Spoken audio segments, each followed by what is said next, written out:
पीने, एक ढेला नहीं मिलेगा तुझे। पिछले 3 महीने का उधार सिर पर चढ़ा है और तू चला है और पैसे मांगने।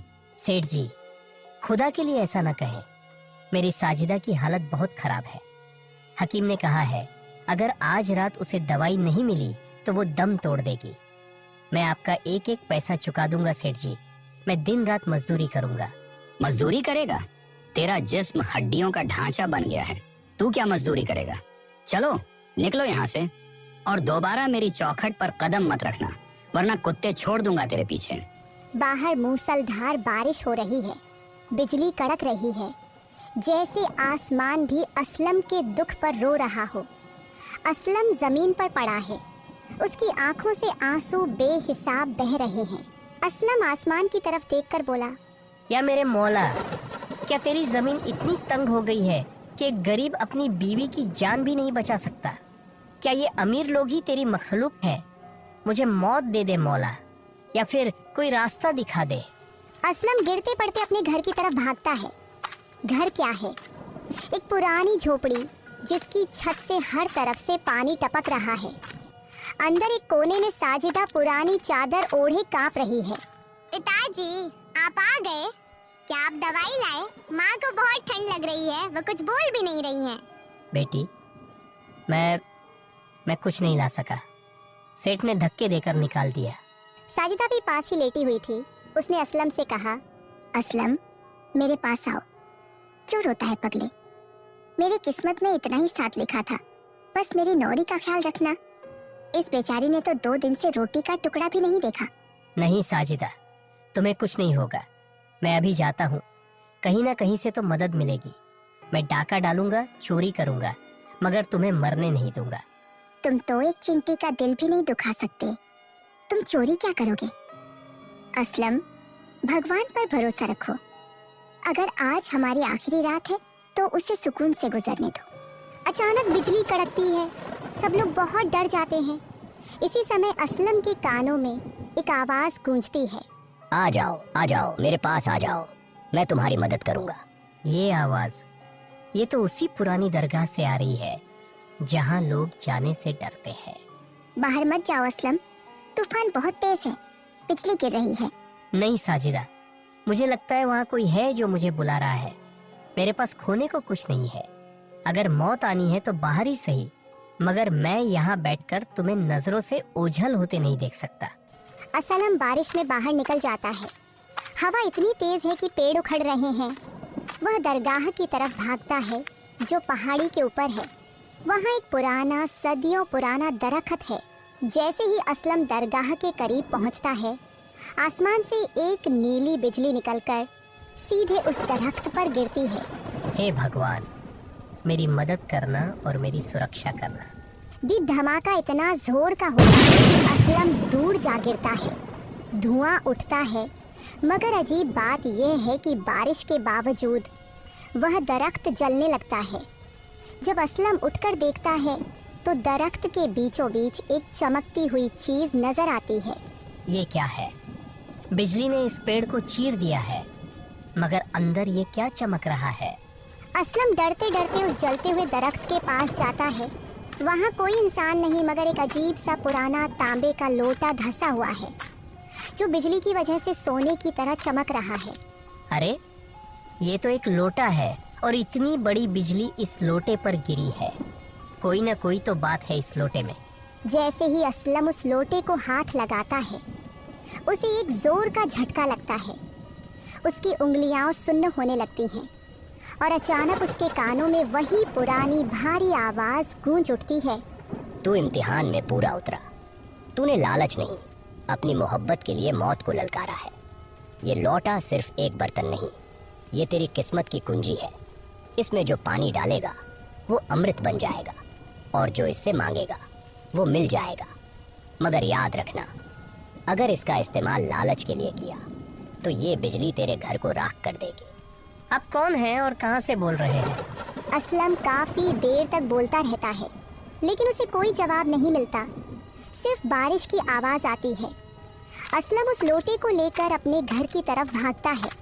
उसे नहीं पता था कि ये लौटा उसकी जिंदगी बदलने वाला है या कोई नई मुसीबत लाने वाला है। वो घर पहुंचकर साजिदा से कहता है, ये देखो साजिदा, ये देखो, मुझे ये जादुई लोटा मिला है जिससे हमारी सारी मुसीबतें खत्म हो जाएंगी और तुम भी पूरी तरह ठीक हो जाओगी। लेकिन कैसे? इस लोटे से हमारी मुसीबतों का क्या संबंध है, जो इस लोटे की वजह से हमारी मुसीबतें खत्म हो जाएंगी? साजिदा, तुम बस देखते ही जाओ, मैं तुम्हारे सामने ही सब कुछ करूंगा। फिर असलम जल्दी से लोटा बाहर लेकर जाता है और बारिश का पानी उसमें भरता है। वापस आकर साजिदा से कहता है, साजिदा, तुम ये पानी पी लो। मुझे लगता है ये कोई साधारण पानी नहीं है, बल्कि ये कोई मायावी जल है जिससे तुम बिल्कुल ठीक हो जाओगी। जैसे ही साजिदा उस लोटे से 2 घूंट पानी पीती है, उसके चेहरे पर एक अजीब सी लाली आ जाती है। जो औरत 2 पल पहले हिल भी नहीं सकती थी, वह सहारा लेकर बैठ जाती है। असलम, ये क्या था? मेरे जिस्म का सारा दर्द जैसे गायब हो गया है। मुझे लग रहा है जैसे मैं बिल्कुल ठीक हो गई हूँ। राधा की बात सुनकर असलम की आंखों में खुशी से आंसू आ जाते हैं और वह अपना चेहरा ऊपर करके बोलता है, भगवान, तेरा लाख लाख शुक्र है कि तूने मेरी सुन ली। आज तेरी वजह से मेरी बीवी पूरी तरह ठीक हो गई है। कुछ पल तो पहले मुझे लग रहा था कि जैसे हम दोनों का साथ यही तक था, लेकिन तेरी कृपा से मेरी बीवी पूरी तरह ठीक हो गई है। असलम बहुत खुश हो रहा था, मगर उसे ये नहीं मालूम था कि सेठ धर्मदास का एक आदमी जो रास्ते से गुजर रहा था, उसने ये सब खिड़की से देख लिया है। उसने देख लिया कि असलम के पास एक ऐसा लोटा है जो चमक रहा है और जिसने मरते हुए इंसान को जिंदा कर दिया। ओहो, तो ये बात है, असलम के हाथ तो खजाना लग गया है। ये खबर सेठ जी को देनी होगी। ये लौटा तो हमारी तिजोरी में होना चाहिए। अगली सुबह सूरज की पहली किरण जब असलम की झोपड़ी पर गिरती है तो माहौल बदल हुआ होता है। साजिदा, जो कल मौत के करीब थी, आज उठकर घर की सफाई कर रही है। नूरी के चेहरे पर मुस्कुराहट है, मगर असलम के दिल में अब भी उस अजीब आवाज का खौफ और हैरानी बाकी है। असलम, तुमने रात भर आंख तक नहीं झपकी। देखो तो, मैं बिल्कुल ठीक हूँ। भगवान ने वाकई चमत्कार कर दिया। साजिदा, मुझे डर लग रहा है। वो बुजुर्ग की आवाज अब भी मेरे कानों में गूंज रही है। उन्होंने कहा था कि ये किस्मत की कुंजी है, मगर लालच मौत का पैगाम बन सकता है। पिताजी, मुझे बहुत भूख लगी है, क्या आज हम रोटी खाएंगे? हाँ बेटी, आज तू पेट भरकर खाएगी। असलम उस लोटे के पास बैठकर दुआ करता है। उसके दिल में कोई लालच नहीं, सिर्फ अपनी बेटी की भूख मिटाने की तड़प है। जैसे ही वह लोटे में हाथ डालता है, उसमें से गर्मा गर्म पकवान और सोने के कुछ सिक्के निकलते हैं। असलम की आंखें फटी की फटी रह जाती हैं। भगवान, तेरा इतना करम होगा मुझ पर, मैंने कभी नहीं सोचा था। मैंने तो सिर्फ 2 वक्त की रोटी मांगी थी, लेकिन तूने तो मुझे इतना कुछ दे दिया है जिसके बारे में मैंने कभी जिंदगी में भी नहीं सोचा था। ये सब देखकर उसकी पत्नी साजिदा ने उससे कहा, असलम, ये सब क्या है? कहीं हम किसी मुसीबत में तो नहीं फंस जाएंगे?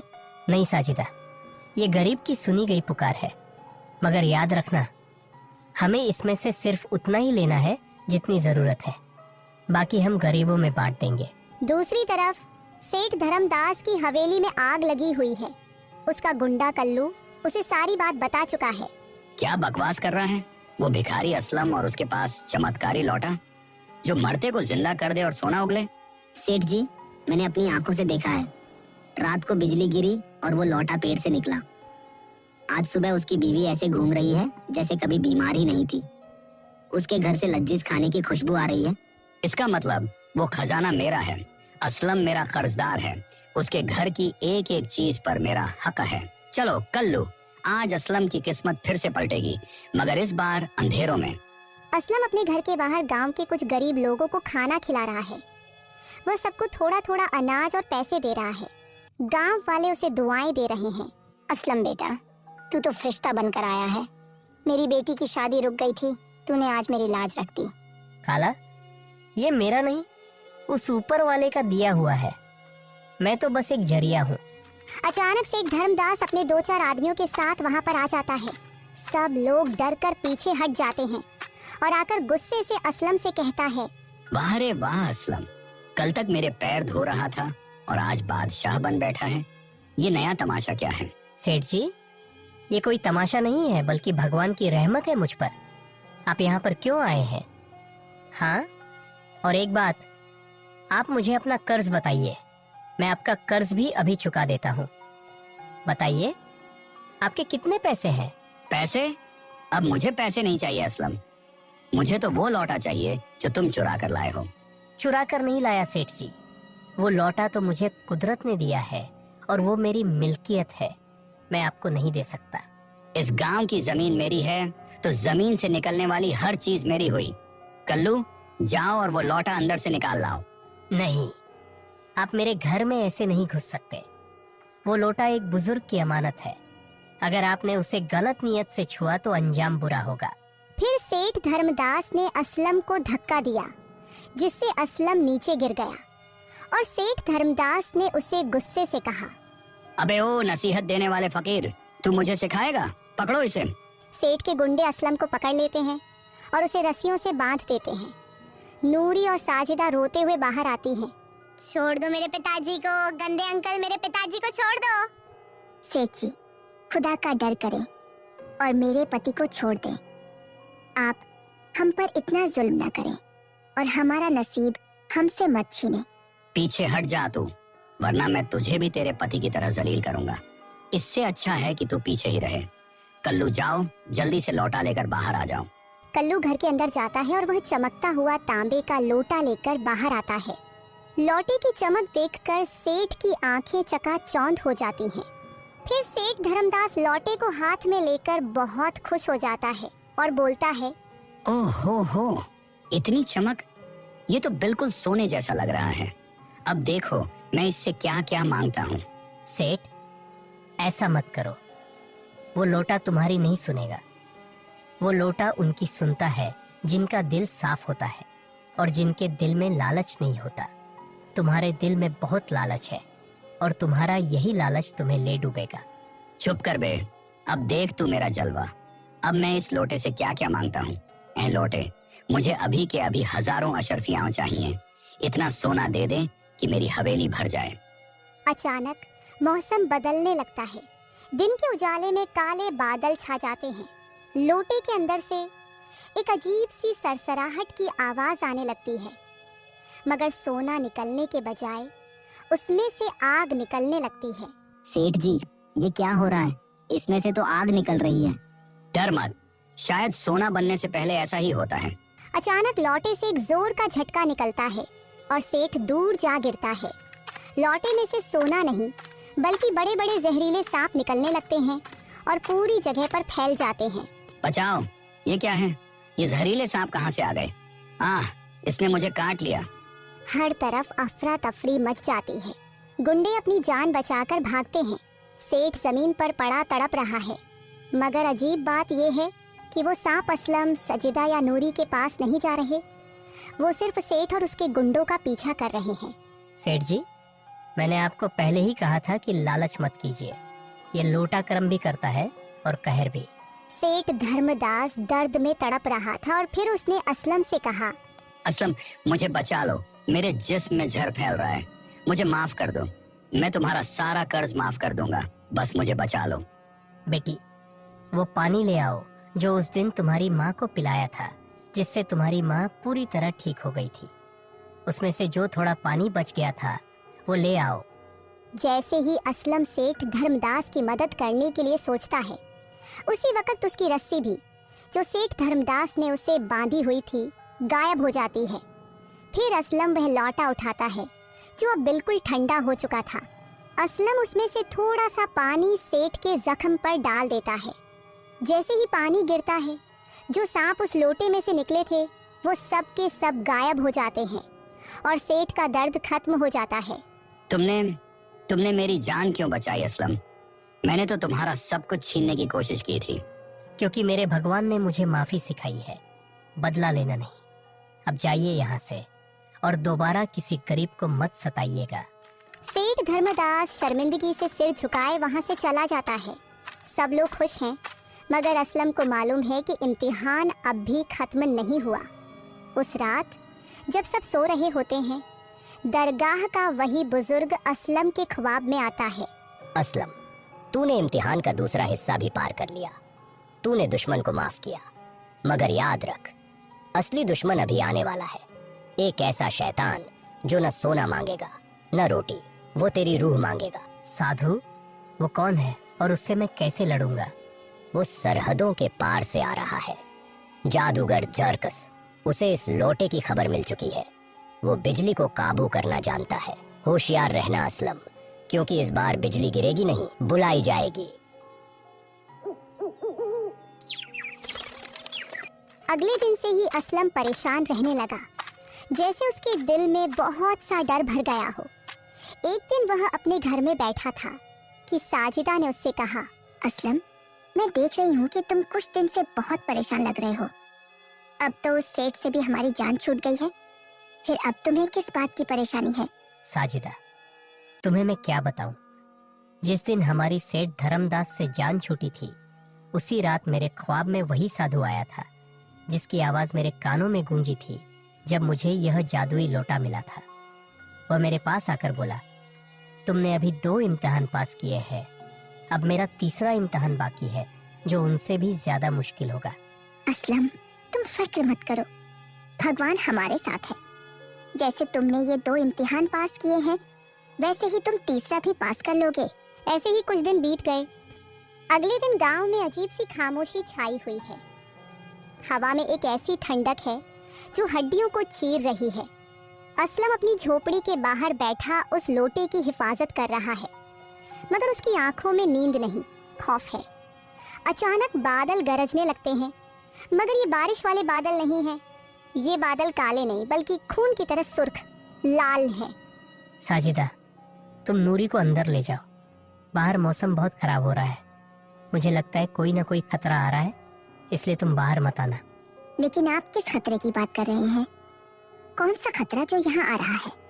कि मैं तुम्हें अब भी नहीं बता सकता। तुम बस अंदर चले जाओ और बाहर मत आना, और नूरी को भी बाहर मत आने देना। तुम तो बाहर हो ना, ऐसा ना हो कि तुम्हें कुछ हो जाए, इसलिए तुम भी हमारे साथ अंदर आ जाओ। मुझे कुछ नहीं होता साजिदा, तुम मेरी फिक्र मत करो। मैं भी थोड़े समय में अंदर आ जाता हूँ। फिलहाल तुम अंदर चले जाओ और नूरी को भी अपने पास ही रखना। फिर साजिदा और नूरी अंदर चली जाती हैं और असलम बाहर ही बैठ जाता है। कुछ ही समय बाद असलम को अचानक दूर से एक शख्स चलता हुआ नजर आता है।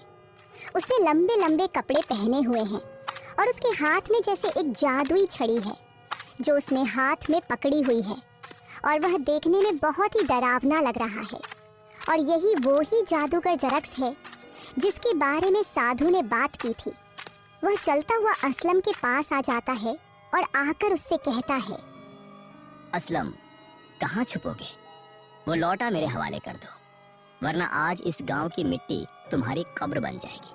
तुम कौन हो और इस लोटे के बारे में कैसे जानते हो, और तुम इस लोटे का क्या करोगे? मैं सदियों से उस बिजली का इंतजार कर रहा हूँ जो उस लोटे में कैद है। वो कोई मामूली लोटा नहीं है, वो आसमानी ताकत का एक टुकड़ा है। वो मेरे जैसे जादूगर के हाथ में होना चाहिए, तुम जैसे कीड़े के पास नहीं। ये भगवान की देन है और ये किसी जालिम के हाथ नहीं लगेगा। चले जाओ यहाँ से। इतनी हिम्मत तुझ में? अभी मैं तुझे अपनी जादूगरी दिखाता हूँ, फिर तू खुद ब खुद मुझे ये लौटा दे देगा। जरकस अपनी लाठी हवा में घुमाता है। अचानक जमीन से आग की लपटें निकलने लगती हैं और असलम की झोपड़ी को घेर लेती है। साजिदा और नूरी अंदर फंस जाती हैं। पिताजी, बचाइए हमें, यहाँ आग लग गई है और यह आग हम तक पहुँच रही है। कुछ करें, हमें यहाँ से निकालें। असलम, नूरी का दम घुट रहा है, हमें जल्दी यहाँ से बाहर निकालो। ऐसा ना हो कि नूरी को कुछ हो जाए, उससे पहले हमें बचाओ। जादूगर झरकस, तेरी दुश्मनी मेरे साथ है। इन दोनों का कोई कसूर नहीं है, इन दोनों को छोड़ दो। तो फिर लाओ वह लौटा। एक तरफ तुम्हारी बीवी और बेटी की जान है और दूसरी तरफ ये तांबे का लोटा। अब फैसला तुम्हारे हाथ में है, तुम ये लोटा मुझे दोगे या फिर अपनी बीवी और बेटी को बचाओगे। असलम की आंखों में आंसू आ जाते हैं एक तरफ उसकी बीवी और बेटी की जान है और दूसरी तरफ उस साधु से किया हुआ वादा। वो बहुत ही मजबूर हो जाता है और बोलता है, माफ करना भगवान, मैं अपनी बेटी और बीवी को मरते हुए नहीं देख सकता। मैंने ये सब कुछ उन दोनों के खातिर ही किया था, लेकिन मैं अब इन दोनों को मरते हुए नहीं देख सकता। मुझे माफ कर देना भगवान।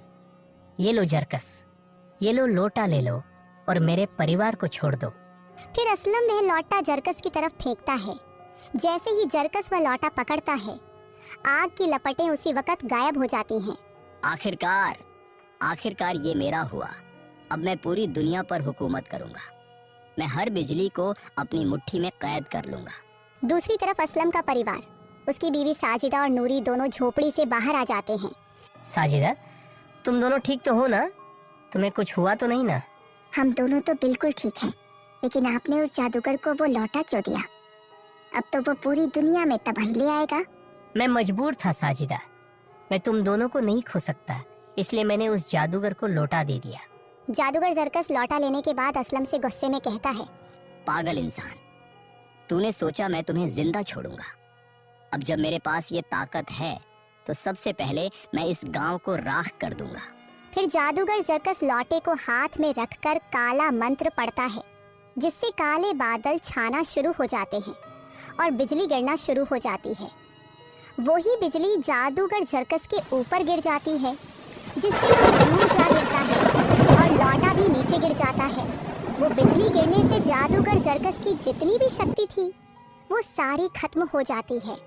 और उसी दौरान वो ही साधु जिसने असलम को वो लौटा दिया था, वो वहां पर प्रकट हो जाता है और जादूगर जरकस से कहता है, तूने सोचा कि तू कुदरत की ताकत को चुरा लेगा। ये लौटा सिर्फ मोहब्बत और कुर्बानी को पहचानता है। तूने इसे लालच और खून से हासिल किया है। अब यही तेरी कब्र बनेगा। नहीं, मुझे माफ कर दो, मुझसे गलती हो गई। मैं लालच में आ गया था शक्ति पाने के लिए। मैंने कहा था जादूगर जरकस कि लालच का अंजाम बहुत बुरा होता है। जो बिजली तुमने हम सबको खत्म करने के लिए मांगी थी, वही बिजली ने आज तुम्हारी सारी शक्तियां खत्म कर दी है। फिर उसी समय वह साधु जादूगर झरकस पर हमला करता है, जिससे जादूगर झरकस झलकर भस्म हो जाता है और उसी दौरान साधु भी वहां से गायब हो जाता है और वह जादुई लोटे की भी चमक खत्म हो गई थी। जादूगर झरकस की शक्तियों के साथ उस लोटे की भी शक्तियां खत्म हो गई थीं। असलम, देखो, इसकी चमक चली गई है। क्या ये अब मामूली बर्तन बन गया है? असलम ने लौटे को देखा। उसमें अब न सोना था, न ही कोई जादू, मगर असलम के चेहरे पर एक सुकून था। साजिदा, इसका मकसद पूरा हो गया। इसने हमें मुश्किल से निकाला, हमारा इम्तिहान लिया और एक जालिम का खात्मा किया। असली चमत्कार यह लौटा नहीं था, बल्कि वह सब्र था जो हमने मुश्किल वक्त में दिखाया। अगली सुबह गांव में हर तरफ अमन था। सेठ धर्मदास ने अपनी गलतियों की माफी मांगी और असलम का सारा कर्ज माफ कर दिया। असलम ने वह लौटा वापस उसी पुरानी दरगाह के पेड़ के नीचे दफन कर दिया, जहां से उसे मिला था। भगवान, तेरा शुक्र है, तूने मुझे इतना दिया कि अब मुझे किसी जादू की जरूरत नहीं है। मेरी मेहनत ही मेरी सबसे बड़ी दौलत है। असलम अब एक बड़ा किसान बन चुका है, मगर आज भी वह अपनी पुरानी झोपड़ी के पास एक दास्तरख्वान लगाता है, जहाँ कोई गरीब भूखा नहीं सोता। गांव वाले कहते हैं कि आज भी जब तूफानी रात होती है और बिजली कड़कती है, तो उस दरगाह से एक सुकून भरी रोशनी निकलती है, जो हर भटके हुए मुसाफिर को रास्ता